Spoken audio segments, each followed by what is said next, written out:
Today in this video, I'm gonna be going over the top 5 fitness questions asked on Facebook according to Facebook's Meta AI. And this is something that I started about 2 weeks ago, so if you watched that video, this is a continuation. Instead of asking ChatGPT, I'm asking Meta themselves with Llama 3.1. Now, before we get into this, let me tell you a little bit about myself because a lot of you are new to this channel, and if you're not new, welcome back and thank you for supporting. My name is McKinney Thomas. I've been an exercise physiologist now for 10 years. I went and got my bachelor's degree in exercise science. Right now I'm working mainly injury prevention, but I've worked with pro athletes before, so I've worked with Olympic athletes in the name of the Olympic Games right now, go USA, and other pro athletes. So we have NFL, MLB, NBA, a few NBA, and then we have collegiate and teenage athletes. After that, I was working with hundreds of people at a luxury gym in California where a lot of celebrities and rich people work out, where it's $200 a session, $160 a session. And now I'm wanting to help you guys through the use of the internet and YouTube and Facebook in this instance. So let's just jump straight into it, continuing off that series from 2 weeks ago. So Meta AI,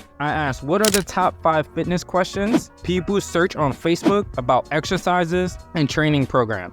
Meta replied, here are the top 5 fitness questions people search for on Facebook about exercise and training program. The first one, do I need to work out every day? Now, this is something I go with a lot of people. A lot of people should not be working out every day. A lot of people should not be working out more than 3 times a week. And now you might be wondering, how is someone that has trained pro athletes, has had their own crazy transformation, be recommending me to only work out 3 times a week? And I say this because you're an average person. Like, let's be real, this might be harsh, you might leave this after hearing that, but you're not an athlete, you're not a fitness influencer, fitness model. What do I mean by this? You don't have professional chefs, you don't have people cooking for you every day, you don't have people programming your nutrition, you don't have people programming your workouts as well, your recovery, monitoring all that, doing lab tests, lab results. A lot of these fitness influencers do that. They get free food, they get free supplements. A lot of these pro athletes, same way, they have all of these people doing all of these things for them.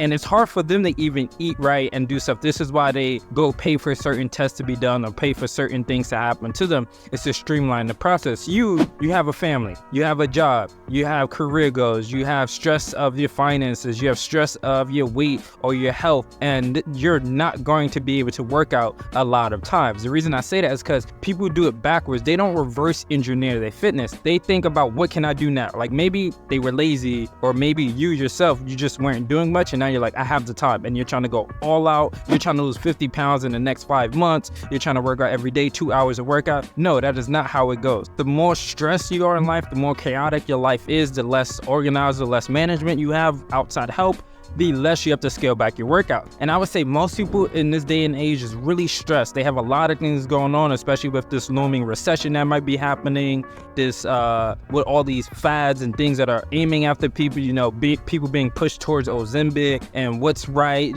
things went out of control when it comes to the health world after COVID, with COVID-19 and the vaccines and everything like that.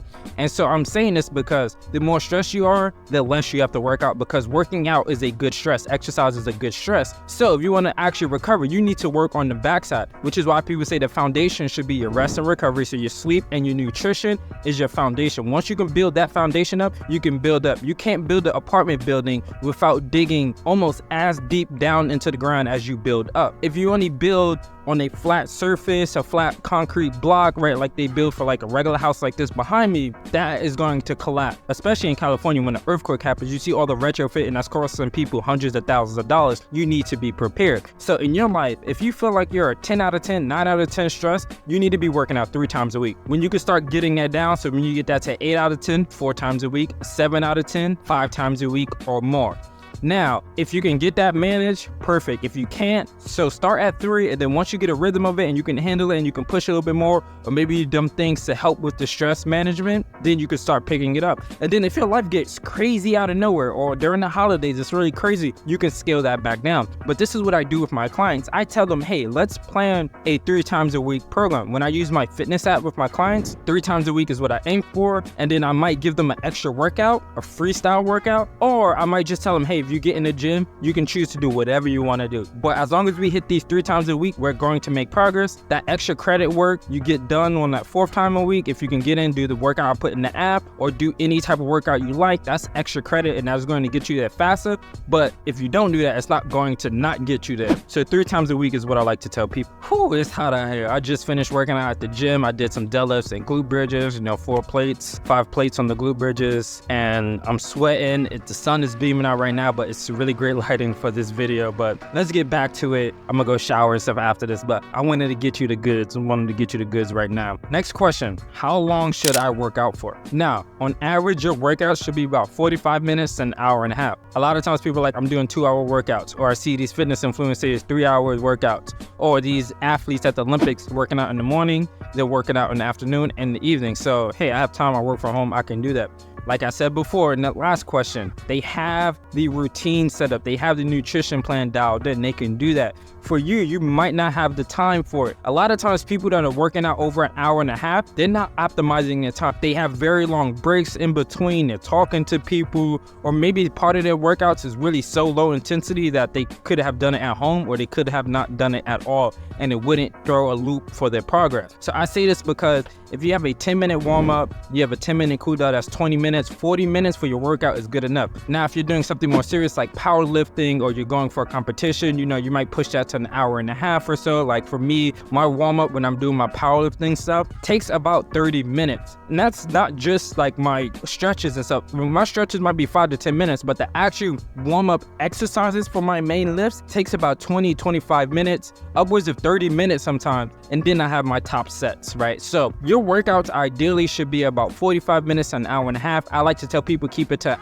hour and 15 minutes when you include that warm-up and that cool down. Okay, how can I increase lean muscle mass? Now, the way that you increase lean muscle mass is by working out and eating right. And I know that sounds redundant, or like, of course, this is common sense. But when you think about it, lean muscle mass is just your muscle. That means protein, that means DNA. That's not excess fat stored in your body. So to be able to get that, you have to tear your muscle and allow your body to refuel that with the fuel you're giving it, so that it can rebuild on that DNA, on those protein strands, and actually build up your muscle mass. I say this because you want to make sure you're eating enough protein, and you want to make sure you're pushing yourself. So I made another video on this, but you want to make sure you have good intensity, good volume. Intensity doesn't always just mean lifting heavier or lifting as fast as you can. It could be one of those, it could be both of those, it just depends. You want to have volume, you want to have stress on the muscle as well, and then you want to have progression and overload. So that is the base when it comes to fitness and actually working out. The exercises you do, the type of workouts you're doing. When it comes to eating, you need to eat enough protein to actually repair that muscle. Now, people forget that you also need to eat enough carbs to facilitate that rebuilding. Why do I say that? Think about this. You're trying to build a house. You went to Home Depot, you went to Lowe's or wherever you go,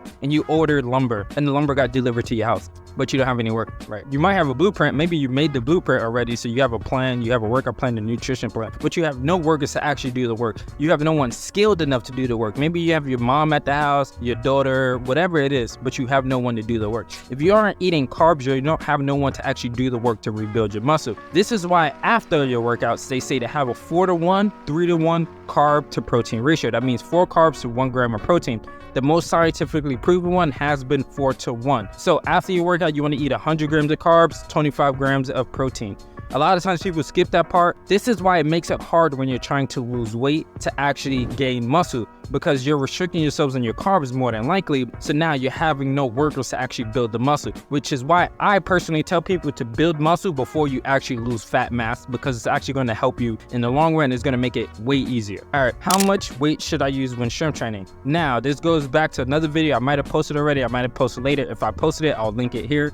But there are different things when it comes to actually building muscle. First off, you want to actually know what your goal is. Is your goal performance?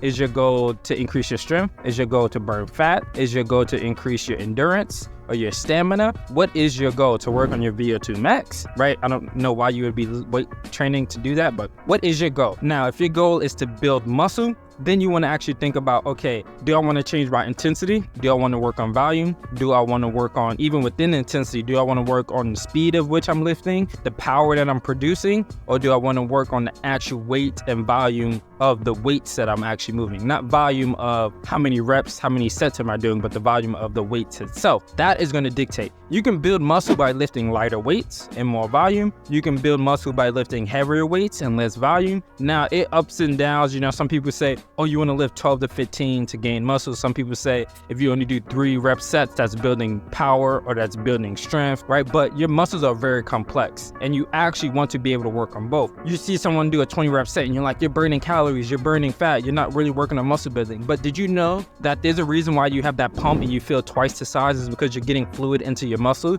you're getting blood flow, you're getting that sarcoplasm to actually expand. How do you build that up? You build that up by the more higher rep sets. So those 15 to 20 reps actually helps you build the sarcoplasm. Now, when it comes to actually building the muscle fiber itself, the myofibrillar, right? How do you build that? You build that by actually challenging the muscle. So that could be, you know, moving more weights or moving that weight faster. You build that by actually tearing that apart. So you want to have variety, I like to say. You don't want to always be lifting heavy. You don't want to always be lifting light. You don't want to always be lifting middleweight. You want to change it up, change up the speed, change up how fast, change up the weight, change up how many reps you want to do. That is ultimately going to lead you to the most gain. What I like to tell people, if you're on the muscle building program, you know, 12 to 15 reps, 8 to 12 reps, you want to stay for 2 months, 3 months. I like to say 2 months. And then, you know, that 3rd month, you want to drop down to 3 reps. The 4th month, 5th month, you can go back to 8 to 12, 12 to 15. And then on the 6th month, then you can go to that 15 to 20 rep range. And then you repeat the cycle this way. You're not plateauing. You're always challenging the muscles.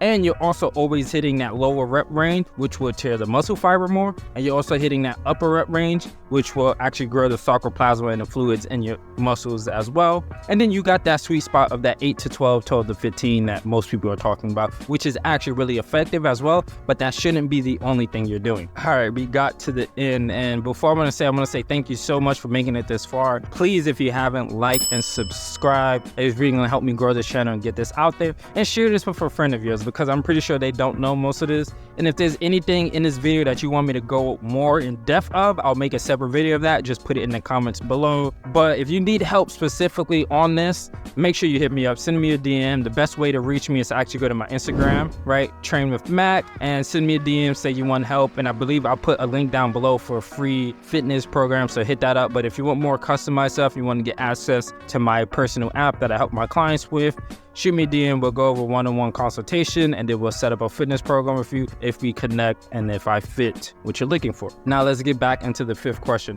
What training should I do to lose weight? Anything. A lot of people that want to lose weight, it's because they really aren't working out, or they don't have a plan when they go into the gym. There's a lot of people who go to the gym and they still look the same weight. It's because they go in without a plan. They're just doing whatever they feel like that day, or whatever they found, or whatever their friend is doing. Once you get on a plan and you stay consistent, you're going to make progress. The other thing with that as well is if you're lazy or you're already at home, once you get moving, things are going to start happening. That fat is going to get moving as long as you work on your nutrition. When it comes to weight loss, the training is not as important. Training is going to help you maintain your muscle mass. That should be your end goal when it comes to losing weight, is maintaining your muscle mass as much as possible. So that means doing anything that's moving your muscle, right? When you come to maintaining muscle mass, you honestly just need to work out 2 times a week. When it comes to actually growing muscle, so actually growing the size of your muscle, growing the performance of your muscle, that's when you want to start doing 3 or more. But just for maintenance, the American Heart Association and a lot of these fitness boards will say 2 times a week is more than enough. Same thing for cardio, 2 times a week. But if you want to make progress, 3 times a week. So as long as you're doing that, you're going to maintain result. The issue is that you want to lose fat or you want to lose weight, it needs to be with your nutrition. If you want to lose the most weight, cut your carbs. Cutting your carbs, so every gram of carb you lose, you're going to lose 2 grams of water until you hit that maximum threshold. So that's why a lot of people say they go on keto and they lose a lot of weight quickly. A lot of it is honestly water weight for the first week, maybe month for some people. After that, then it's going to be. But you won't lose weight ultimately if you're not in a deficit. So no matter if you're eating vegan, vegetarian, paleo, Whole30, you're eating whole foods, you're eating no processed foods at all, you're staying away from fast food. That does not matter. You know how many overweight vegans and vegetarians I know? Because they eating McDonald's fries all the time. They go into Trader Joe's and just buying those quick meals, thinking it's healthy as Trader Joe's. But then you know how many people I know eat junk food and are in amazing shape? Look at all the athletes during the NBA bubble. They were eating pretzels and Pringles and Swedish fish and gummy bears, and they're in good shape according to most people, right? So I say that because your weight loss goal should be focused on the nutrition side. That is going to be most of it. Now, what I like to tell people is if you're doing HIIT or you're building muscle, you're going to be burning more calories in the day because you're building your muscle, and muscle burns calories. So anything you can do to maintain your muscle, build a little bit of muscle in the gym, I talked about that in the previous questions, that is going to help you burn more calories just in everyday life. But do you know how long it takes to burn one mini, you know, those Halloween Twixes or a dinner roll? It's the same amount of calories. It takes about 20 to 30 minutes to burn off one of those. So think about it. Your metabolism also slows about 70 calories every 5 years, which is about one dinner roll or one Twix bar. I say this because people are like, how do I lose weight? How do I lose weight? Eat less. That is going to be the quickest thing. It might take 5 hours of running a lot in basketball to burn off 3,000 calories. The issue is how many of you can actually run full force for 3 hours? Or did I say 5 hours? I forgot which one I said. But how many of you can do that in a row? Not many. Just like, you know, they say running for an hour burns 800 calories. But that's actually running. That's not jogging. That's running at a good enough pace. A lot of you can't do that, which means you're not going to be burning that. And when you hold the rails when you're doing your jog or you're running or whatever, that's not an accurate reading for how many calories you could burn. You want to be having a Fitbit, you want to have an Oura ring, or I think they're about to make a Samsung ring as well, or a Galaxy Watch, Apple Watch. That is going to tell you more accurate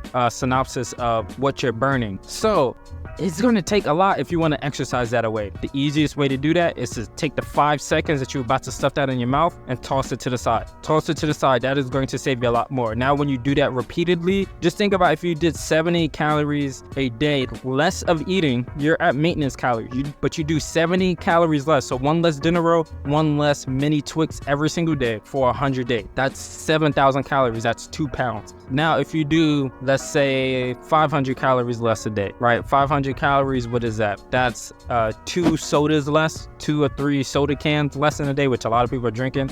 Or you're not drinking your quad venti espresso frappuccino from Starbucks. You cut that out every single day, more than likely you're gonna lose a pound or two a week. A pound or two a week, if you're trying to lose 50 pounds, 25 weeks, right? That is going to be the best way to lose weight. Training wise, like I said, if you really wanna go that route and see how you can maximize that when you take care of your diet already, HIIT training is going to burn the most amount of calories. This can be done without weights or it can be done with weights, but I recommend doing it with weights or with body weight movements, not just doing like jumping jacks or something for your HIIT, but doing like push-ups, squats, stuff like that, because building muscle mass is going to increase how much you're burning naturally, and then that delayed effect of burning calories even after workout stop. A lot of people will just walk on the treadmill to try to burn the most amount of calories. That is not going to be the way. It's not going to be the way. Walking on the treadmill might burn the actual most amount of fat, but that's a different story. It's going to burn the most amount of fat, but it's not going to burn the most amount of calories, which a lot of you just need to burn calories, especially at the beginning, unless you get to like 12% body fat and now you're just wondering how do you just shed fat and not necessarily shed calories. So hopefully this makes sense. Like I said, give it a thumbs up. I'll post more of these. The next time I'll be going over a ChatGPT workout program, the good things about it and the bad things I noticed when I asked ChatGPT to write me a workout plan and also a nutritional. So stay tuned, and that might be posted here or here when that comes out. Just click it wherever it is.